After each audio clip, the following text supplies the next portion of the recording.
Ya oke, Assalamualaikum warahmatullahi wabarakatuh.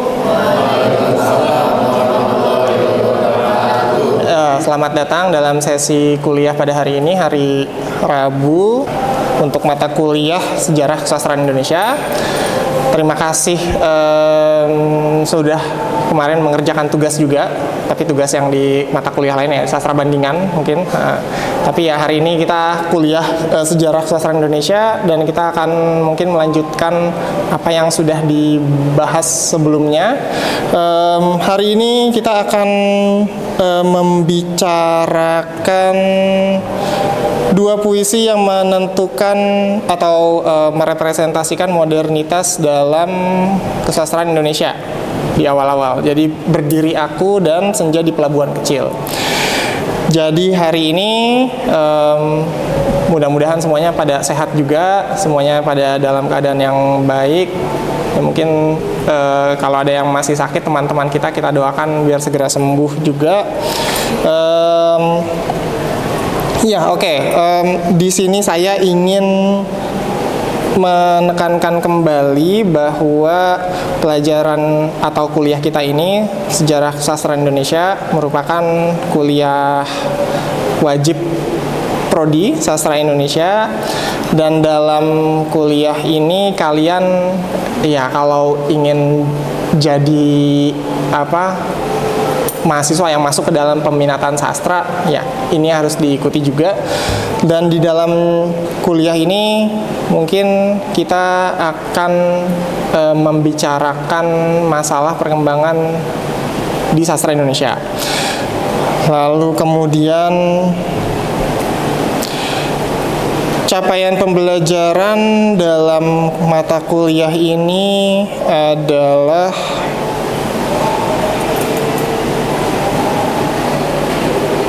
mahasiswa mampu mendiskusikan awal mula kesusastraan modern di Indonesia. Kemudian mahasiswa mampu mendiskusikan kesusastraan Indonesia pada tahun-tahun tertentu, seperti misalnya tahun 1950-an, kemudian mampu menjelaskan perkembangan kesusastraan Indonesia pada masa Orde Baru, dan mahasiswa mampu menjelaskan perkembangan kesusastraan Indonesia pada periode pasca reformasi. Dan dalam kuliah ini bahan kajian yang dipelajari atau materi pembelajarannya adalah modernitas sastra Indonesia, modernitas dalam sastra Indonesia, kemudian sastra Indonesia dalam zaman pergerakan berarti tahun 1920-an, kemudian sastra Indonesia dalam zaman revolusi itu berarti setelah zaman pergerakan. Mungkin revolusi itu ketika masuknya penjajahan Jepang ya, tahun 1940-an, ketika ada perubahan administrasi kolonial dari Hindia Belanda ke Jepang. Lalu kemudian yang dibahas itu adalah sastra Indonesia pra Orde Baru. Jadi setelah revolusi itu mungkin bisa diartikan sampai tahun 60-60an itu pra Orde Baru. Kemudian sastra Indonesia dalam masa Orde Baru dan pasca Orde Baru. Masa Orde Baru itu berarti tahun 1966 sampai 1998, dan pasca Orde Baru 98 sampai sekarang.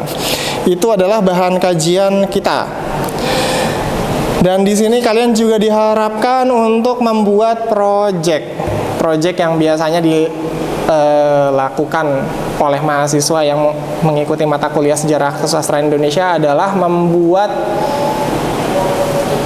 video atau membuat presentasi atau poster. Kalian bisa pilih 3 hal tersebut. Tentang apa? Tentang penulis atau karya.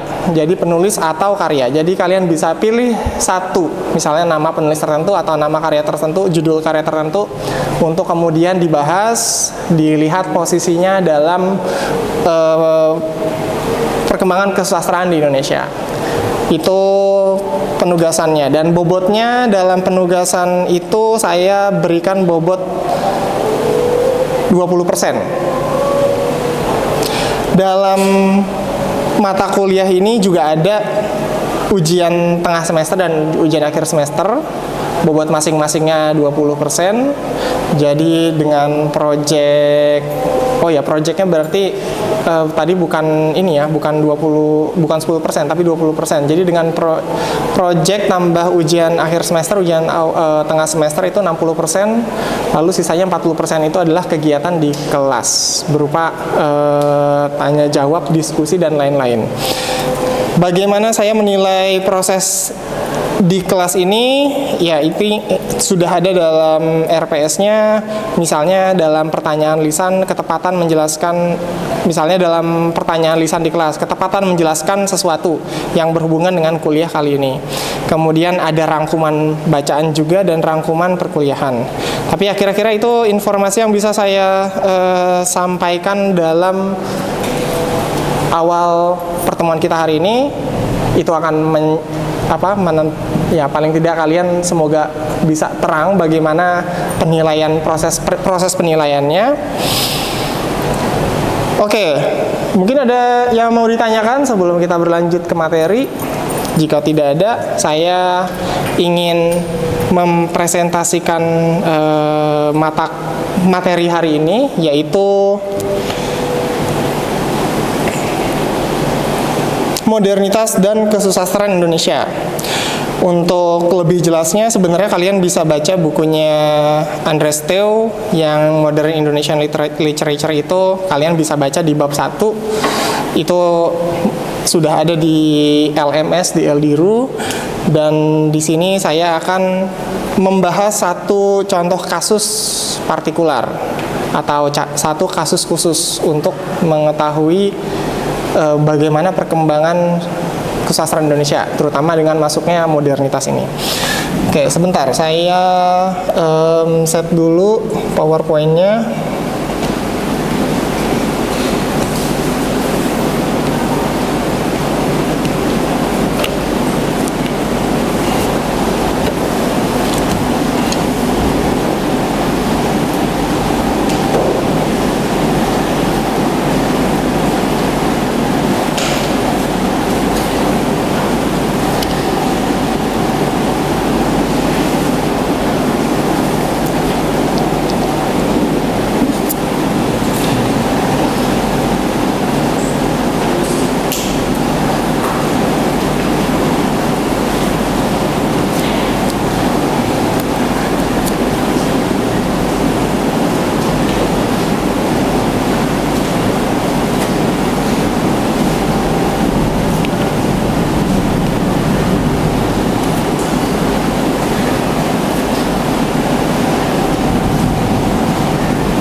Oke, ini bahasan kita pada hari ini, yaitu kita akan bahas dua puisi ini, Berdiri Aku dan Senja di Pelabuhan Kecil. Ini mungkin sudah pernah kalian dengar sebelumnya, ini puisi apa, tetapi saya ingin kalian mencermati. Ya, mencermati ini sebenarnya puisi yang kayak gimana sih, lalu unsur-unsurnya apa saja, dan mungkin kalian bisa browsing juga sedikit, cari informasi tentang puisi ini. Tapi saya akan berikan kalian waktu 5 menit paling tidak untuk membaca puisi ini.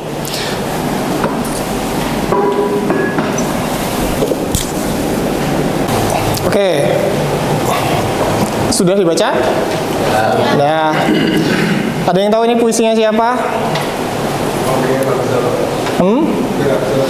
Raf, kok Rafli siapa? Kok saya lupa? Arif ya? Arif bilang Amir Hamzah. Amir Hamzah yang mana, Rif? Berdiri Aku. Yang satu lagi puisinya siapa, Rif? Khairil Anwar. Oke, Arif sudah pernah baca puisi ini sebelumnya? Sudah. Oke, kemudian ini puisinya, ada yang tahu ini tahun berapa? Tadi Arif, ada yang mau coba jawab tahun berapa ini? 1933. Siapa? Zaniar. Oh iya, Zaniar. Yang berdiri Aku tahun 1937. 37. Gelombang Kecil tahun 1946. 46. Kamu dapat angka fixnya dari mana? Saya Baca. Oke, ya udah. Tapi bagus sampai angka fixnya. Saya jujur terus terang hafal karena kalau buat saya 1930-an berdiri Aku itu yang saya tahu itu sampai sebatas mewakili tahun 1930-an. Sementara Senja di Pelabuhan Kecil mewakili tahun 1940-an.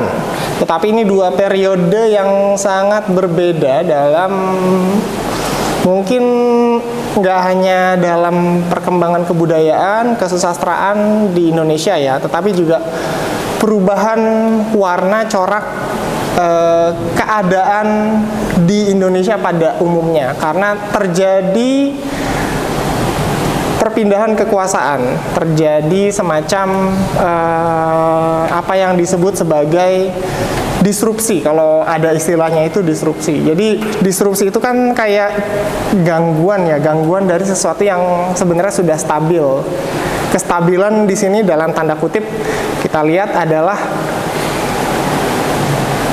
jalannya administrasi kolonial dari yang sudah mapan dari dari abad 18 lah, tahun 1840-an, itu namanya masa kolonial tinggi, sampai tahun 1942 ketika Belanda terlibat dalam perang di Eropa dan Belanda mengalami kekalahan ya, karena dicaplok, diserbu oleh Nazi Jerman, dan ini perang yang merembet sampai ke Asia Pasifik.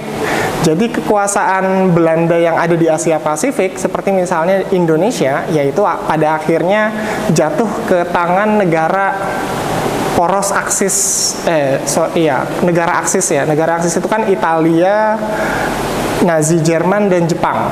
Itu kan mereka sekutu tuh, bersekutu.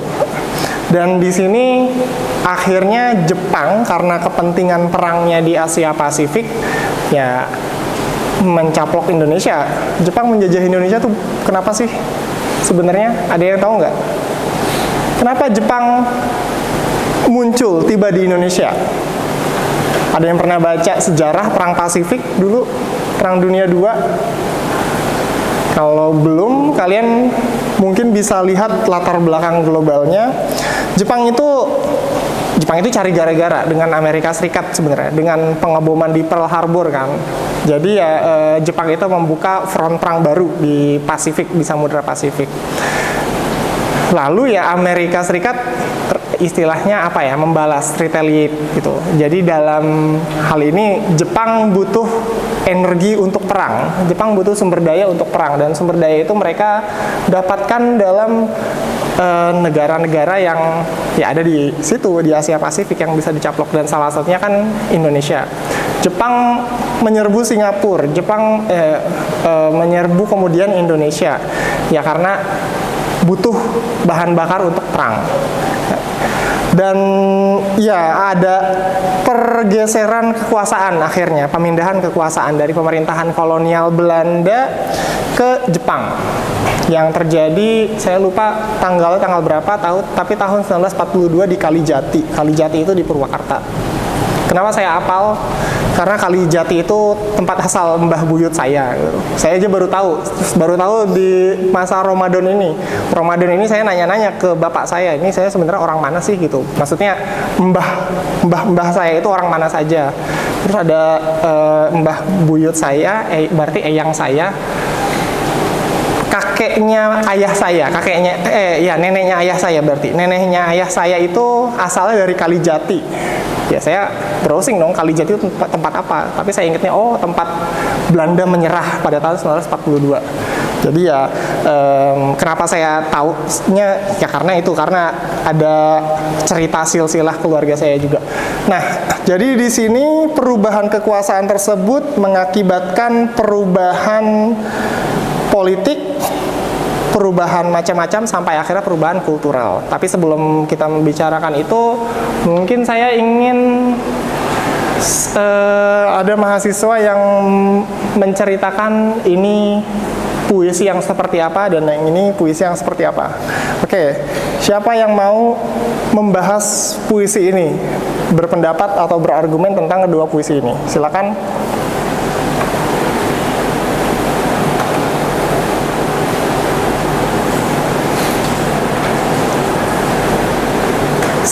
Zilan. Ya Pak. Ya.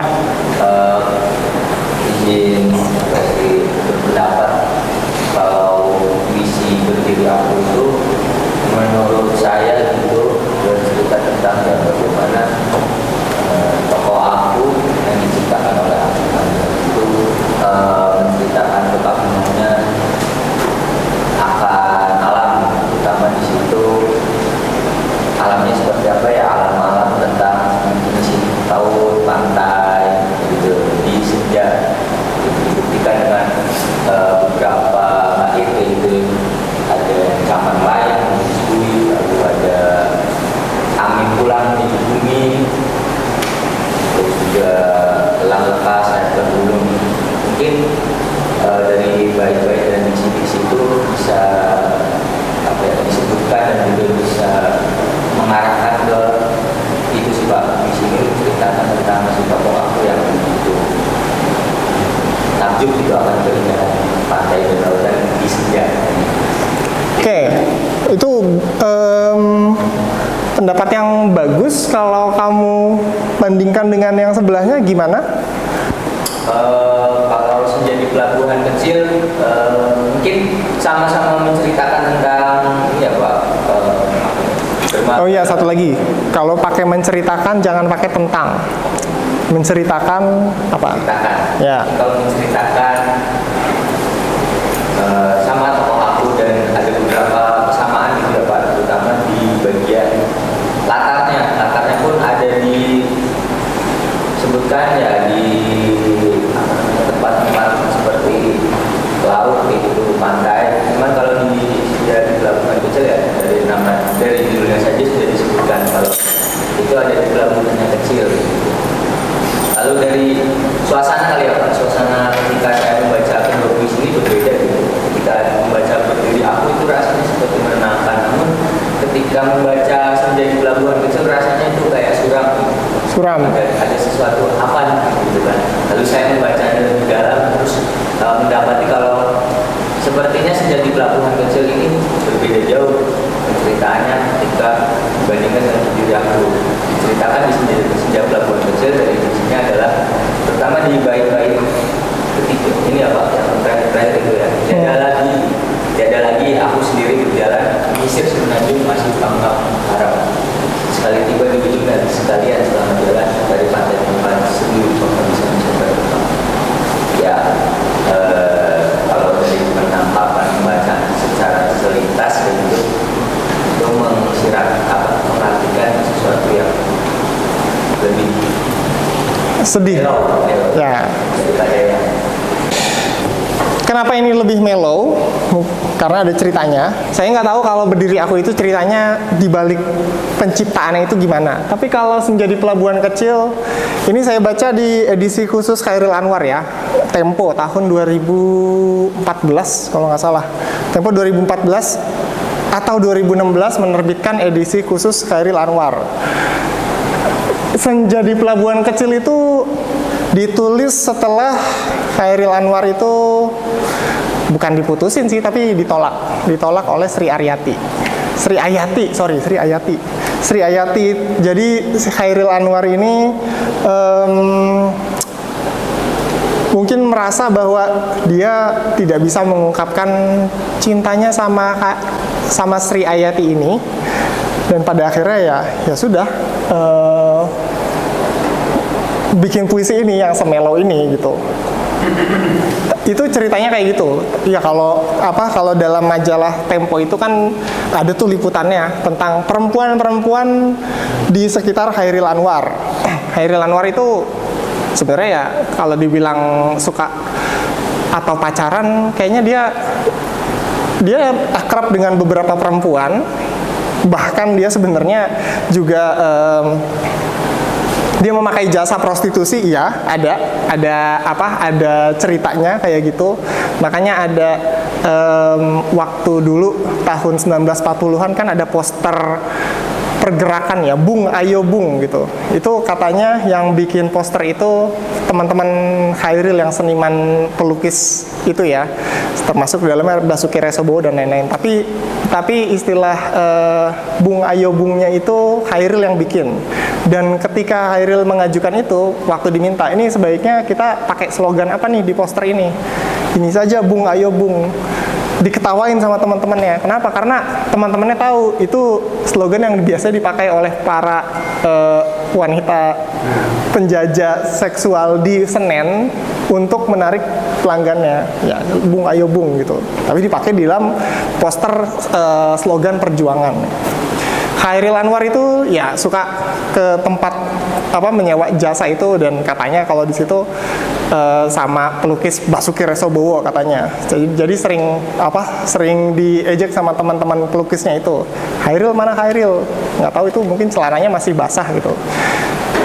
Tapi ya itu kan kehidupannya bohemian ya, maksudnya Chairil Anwar tuh bohemian. Makanya mungkin ada satu hal yang agak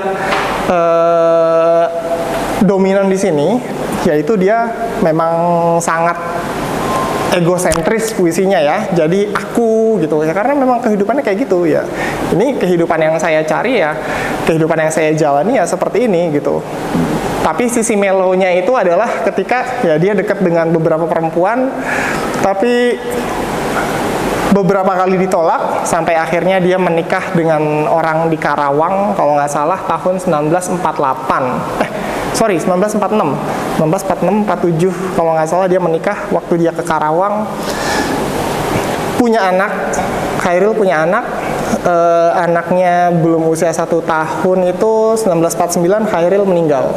Namun ya ini sebenarnya jejak-jejak dari kehidupan asmaranya Chairil, makanya puisinya kayak gini. Tapi itu ceritanya kayak gitulah. Jadi di sini ya mungkin saya nggak tahu ya, ini ada satu hal yang menambah pemaknaan atau interpretasi kalian mungkin terhadap puisi ini. Kalau yang ini saya nggak tahu proses penciptaannya gimana, tapi yang jelas ini memang sangat kental unsur romantismenya. Kalau pernah dengar romantisme, kalian bisa googling sebenarnya romantisme itu apa.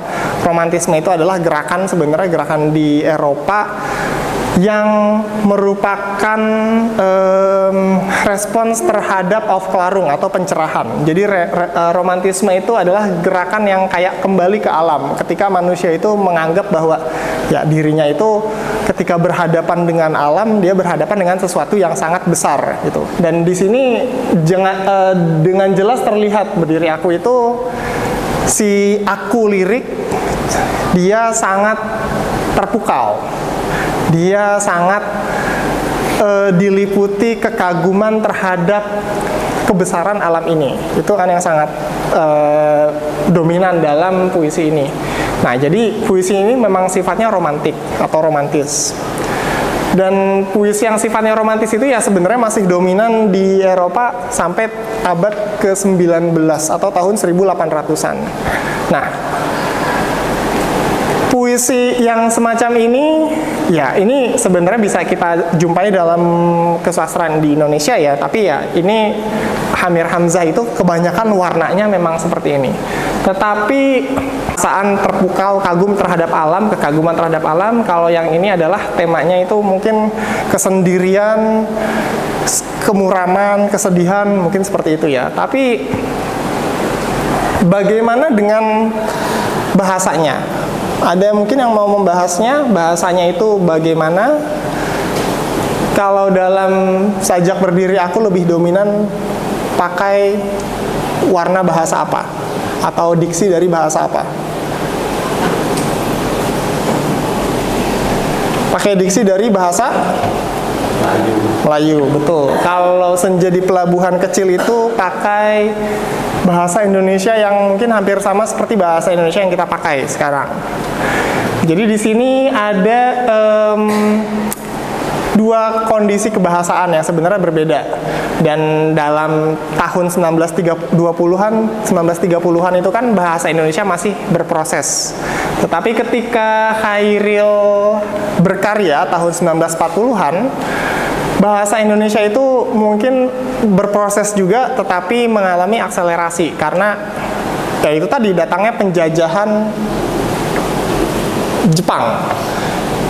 Datangnya Jepang itu mengakibatkan apa? Apa yang terjadi ketika Jepang datang? Apa yang terjadi terhadap bahasa kita? Kenapa? Karena otomatis ketika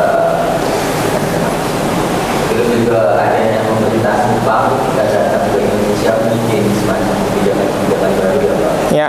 Salah satunya kebijakan mungkin bisa dikoreksi apa saya baru dengar aja sih sekilas membaca katanya memang ada kebijakan di mana pemerintahan Jepang ini melarang penggunaan bahasa selain bahasa. Diajarkan bahasa ya, bahasa diajarkan di sekolah. Tapi bahasa apa yang diajarkan? Yang diajarkan itu bahasa lokal daerah ini ditulis oleh Sultan Takdir Ali Syahbana yang bicara tentang perkembangan bahasa Indonesia. Mungkin apa ya, kontribusi pemerintahan kolonial itu adalah mereka memperhatikan pengajaran bahasa juga. Dan bahasa yang diajarkan oleh pemerintahan kolonial Hindia Belanda adalah bahasa Belanda, jelas. Kenapa bahasa Belanda diajarkan? Karena bahasa Belanda itu adalah bahasa teknis sih, ya paling tepat itu bahasa teknis. Mungkin kalian pernah dengar kalau yang namanya teknologi itu kan ketika ia diimpor, dia diimpor bersamaan dengan bahasanya juga. Ya, jadi ketika ada bahasa asing yang dipelajari, dia ikut dengan teknologi juga. Makanya nggak aneh kalau misalnya di dalam mobil atau sepeda itu ada kosakata bahasa Belanda, karena itu bahasa teknis. Dan itu bahasa pemerintahan juga, pemerintahan lokal, pemerintahan Hindia Belanda. Tapi bahasa Indonesia dalam bentuk bahasa Melayu itu juga tidak dilupakan. Kenapa? Karena pemerintah Hindia Belanda sendiri sadar bahwa bahasa Melayu ini adalah bahasa yang menjadi bahasa perhubungan sebenarnya dari dulu, terutama bahasa Melayu pasar ya. Cuman mungkin pemerintah kolonial itu tidak ingin bahasa Melayu pasar ini ya terlalu dominan, makanya dia lebih mengutamakan bahasa Melayu yang tinggi dalam tanda kutip, yaitu bahasa Melayu Riau. Dan itu dibuktikan dengan pemilihan bahasa Melayu Riau dalam bahasa-bahasa terbitan Balai Pustaka. Jadi kebijakan bahasanya itu bahasa asing dan bahasa nasional, bahasa Melayu Riau yang dipilih. Lalu kemudian bahasa Melayu Riau menjadi bahasa Indonesia. Nah, ketika Jepang datang, Jepang menghapus kebijakan tersebut, bahasa Eropanya itu dilarang, tetapi ya tetap saja butuh bahasa untuk melakukan proses administrasi di pemerintahan. Jadi yang dipilih itu adalah bahasa Indonesia. Jadi maksud dari pernyataan bahwa pemerintahan kolonial Jepang ini mengakselerasi bahasa Indonesia adalah ya ketika kita dipaksa untuk menggunakannya, ya otomatis bahasa kita akan terbentuk lebih cepat karena kita dipaksa menggunakannya. Kita nggak punya pilihan lain selain bahasa Indonesia pada saat itu. Ya karena itu mungkin warnanya jadinya berbeda. Dalam puisi Khairil yang 1947 ini bahasa Indonesianya sudah. Saya akan menyebut namanya satu-satu. Presensi Muhammad Rafli ada, Deviana Valen ada, Dian Anggreni, Sukma Gusti, Ihdanisa, Betty Iza, Falik, Fahazarul Hafiliani, ada, Dian Sari Islamnyati, Lintang Zahra, Dwi Rifa,